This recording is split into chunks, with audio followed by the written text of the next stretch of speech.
기도를 들으시는 하나님, 우리 한번 다시 생각해 보시기 바랍니다.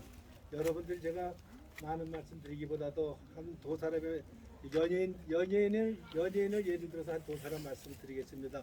말씀드리는 가운데 우리 집사님 기도해 주신 대로 우리가 같이 은혜를 나누는 시간 되시기를 주님의 이름으로 부탁합니다. 저는 제가 어렸을 때 목사님을 통해서 축복은 목사님만 하는 줄 알았어요. 저는 그렇게 배웠어요. 축복은 목사님만 하는 걸로. 근데 성경을 읽다 보니까는 축복은 우리도 할 수 있습니다. 우리도 축복을 할 수 있어요. 축복은 뭡니까? 복을 비는 거 아니겠어요? 하나님께 우리가 복을 빌어드리는 것이 축복인데, 여러분들 한번 생각해 봅시다. 여러분들의 자녀들 위해서 얼마나 눈물 뿌려 축복 기도했습니까?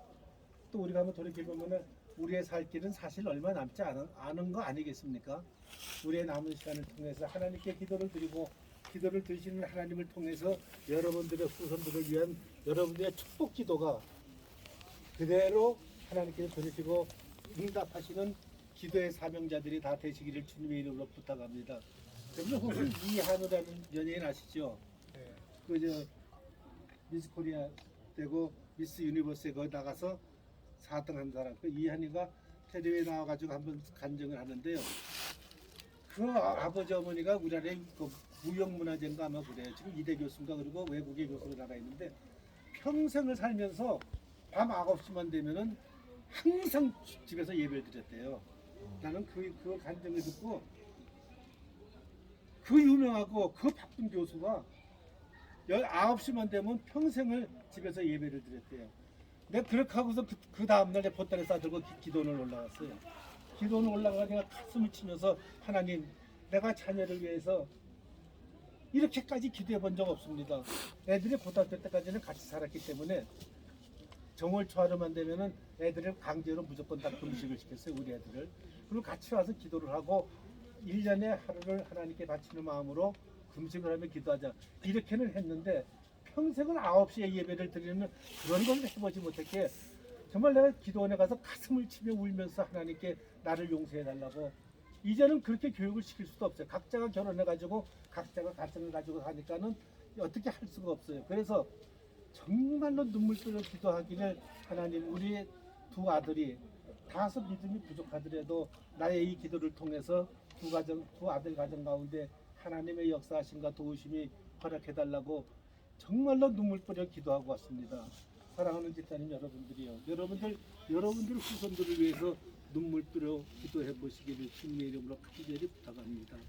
여러분들의 기도가 한 번의 기도도 땅에 떨어지는 일 없이 다 하늘에 상달돼서 기도하는 대로 이루어지시고 들어주시는 예수님을, 하나님을 생각하시기 바랍니다. 그리고 여러분들이 지금까지 예수를 믿은 지 벌써 70년 내지는 또 중간에 믿은 사람도 계실 테고 모태 신앙인 사람은 80년 가까이 믿은 사람이 되겠지만은 여러분들의 신앙생활 가운데서 하나님께 직접 음성을 들어보신 적 있습니까? 살면서 남은 인생을 살면서 환상으로나 말씀으로나 여러분들이 직접 하나님으로부터 말씀 한번 들어보는 그런 간절한 기도가 우리들 가운데 있었으면 좋겠습니다. 저는 기도 가운데 정말로 하나님께서 내가 감당할 수 없을 만큼 좋은 말씀으로 하나님께서 말씀해 주신 것을 느낄 때마다 얼마나 하나님을 내가 고맙고 감사한지요. 시편 50편 15절에 보이는 환난 날에 나를 부르라 내가 너를 건지리니 내가 나를 영화롭게 하리라. 이 말씀을 제가 들을 때 너무나도 세상을 얻은 듯한 기분으로 살았습니다.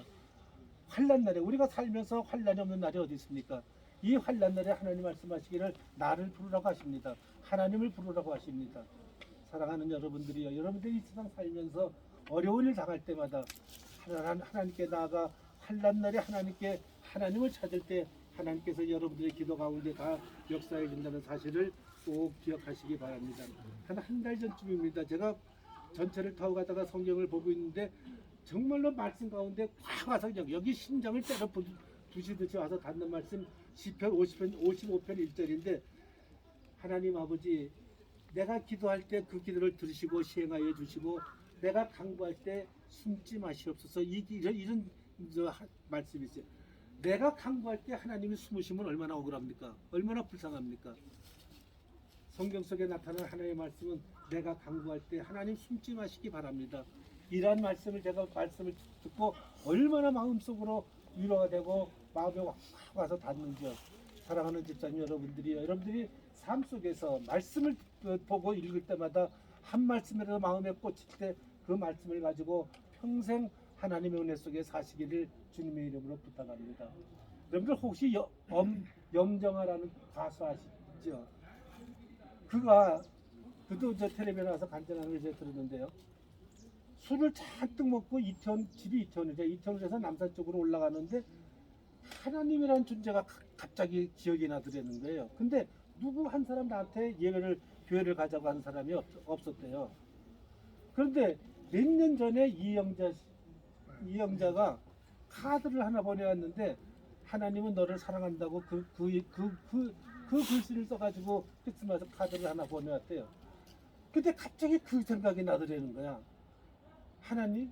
나는 하나님을 알지도 못하고 하나님은 나하고 관계없는 사람인데 이영자가 자기한테 하나님은 너를 사랑한다는 그런 카드를 보내준 게 생각이 났는데 그때부터 교회를 찾기 시작했대. 무작정. 근데 이태원에서 남산을 올라가는 그 골목 쫙 가는데 교회가 하나 있더래요. 그래서 그 교회를 갔더니 교회는 잠겨 있더래서 들어가지 못했대. 그래가지고서는 그때 막 술을 먹고 막 그랬는데 그 다음부터 하나님은 너를 사랑한다는 이영자의 그 카드 한마디가 마음에 꽂혀가지고 지금까지 신앙생활 잘한다고 합니다. 근데 지금도 어머니는 점을 보러 다닌대요. 그래서 자기는 평생 어머니를 교회로 인도하는 것이 자기의 기도 제목이라고 그럽니다. 그것을 보고 누구나 하나님은 살아계시고 역사하시고 나타나 주신다는 사실을 우리가 꼭 기억하시기 바랍니다. 여러분들 삶 속에서 여러분들의 자식들의 삶 속에서 기도가 필요할 때 다소 여러분들의 아들 딸들이 좀 부족할지라도 여러분들의 기도를 통해서 하나님은 역사하신다는 사실을 꼭 기억하시고 자식들을 위한 기도 끊이지 말아 주시기를 부탁드립니다. 우리가 할 일은 그거밖에 없습니다. 이제 삶은 얼마나 더 살겠습니까? 사는 동안 여러분들의 후손들을 위해서 정말로 간절히 하나님 앞에 기도하는 또 그 기도를 하나님께서는 다 들어주신다는 사실을 꼭 기억하시기 바랍니다. 요새 저 텔레비에 자주 나오는 그 국토부 장관 누구지? 원희룡. 그 사람이 그잖아. 자기가 받은 유산은 부모님의 기도라고 하잖아요. 자기가 받은 가장 큰 유산은 부모님의 기도래요. 자기 형님은 지금 제주도에서 목회를 하고 있더라고요. 그 아버지도 목회자 있었고. 자기가 받은 큰 유산은 믿음이라고 했더라고. 부모의 기도라고 합니다. 사랑하는 집사님 여러분들이 이 세상 떠난 다음에 여러분들의 자식들이 나는 우리 아버지를 생각할 때마다 기도하는 아버지, 찬송하는 아버지 이런 걸로 남게 되기를 주님의 이름으로 부탁드립니다. 여러분들의 후손이 나는 우리 아버지한테 우리 부모님한테 믿음이라는 걸 유산으로 받은 것을 가장 큰 은혜라고 이렇게 얘기할 수 있는 믿음의 기도에 여러분들 이렇게 되시기를 주님의 이름으로 간절히 부탁을 드린 것입니다. 그런데 사실 우리가 기도를 조금 잘못해온 것들도 없지 않아 있어요. 우리가 하나님을 문제의 해결자로 생각하지 마십시오.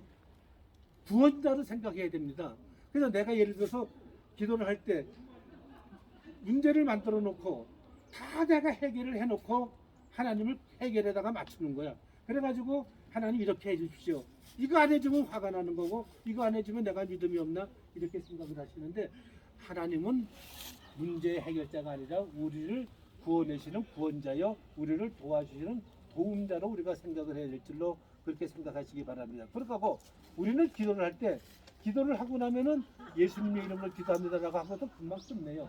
좀 절대 그렇게 하지 마시고 우리가 기도한 다음에는 하나님의 음성을 듣는 시간을 잠깐 가져보세요. 개인적으로 집에서 기도하시고 하나님 아버지 예수님의 이름으로 기도합니다. 그 다음에는 하나님이 무엇으로 나한테 말씀해 주시는지 무엇으로 하나님께서 나한테 가까이 오시는지 단 10초고 30초간에 하나님의 음성을 듣는 그런 조용한 시간을 가져보십시오. 분명히 하나님은 여러분들의 기도에 응답하시고 말씀해 주신다는 사실을 꼭 기억하시기 바랍니다. 하나님은 꼭 우리 기도 가운데 역사하시니까 우리가 기도 마친 후에 하나님 무슨 말씀으로도 다에게 말씀해 주시옵소서 역사해 주시옵소서 하나님은 꼭 우리의 기도에 역사해진다는 사실을 꼭 기억하시기 바라고, 그런 가운데 그러기 위해서 우리가 먼저 믿음으로 완전하게 익어가야 될 줄로 믿습니다. 또 사연이 하는 얘기 있죠. 우리는 늙어가는 것이 아니고 익어간다는 말이 있죠. 그런 가사가 있듯이 우리의 영혼은, 우리의 육신은 늙어가지만은 쇠퇴해가는 것이 아니라 하나님을 향하여 더 굳세게 달려나간다는 사실을 꼭 기억하셔서, 혹시 내가 영혼에 병들다고 생각하십니까? 소생되기를 위하여 기도하십시오. 마음에 병이 있습니까? 기도하시고 하나님을 통해서 위로받으시기 바랍니다. 우리가 육신의 아픈 자들 다 많잖아요. 육신의 아픈 자들은 하나님을 통해서 치유받는 역사가 하나님 그런 역사의 은혜가 하나님을 통해서 여러분들 가운데 다 있게 되기를 주님의 이름으로 부탁합니다. 이제 남은 여러분들의 인생을 통해서 정말로 하나님 앞에 최선을 다해서 기도하는, 사실 뭐 바쁘신 분 누가 있습니까? 얼마든지 하루에 찬송가 다섯 장에다가 성경 10장, 기도 30분 내지 1시간 얼마든지 할 수 있는 시간이잖아요. 한번 그렇게 해보시고, 늘 말씀드리지만은 기도할 사람들이 제 명단을 쫙 적어놓고 한 사람 한 사람 불러가면서 이렇게 기도하는 그런 습관도 갖고, 그러한 좋은 시간도 갖는 우리 모두가 다 되시길 바라서, 하나님으로부터 칭찬받는 우리가 다 되고, 여러분들의 자손들이, 여러분 우리가 죽은 다음에 다 제 자식들이 기도하는 아버지, 말씀 보는 아버지, 이렇게 기억에 남는 여러분 되시기를 주님의 이름으로 간절히 부탁합니다. 기도하시겠습니다. 사랑하시는 하나님 아버지, 병들었던 우리의 영혼이 소생되기를 원합니다.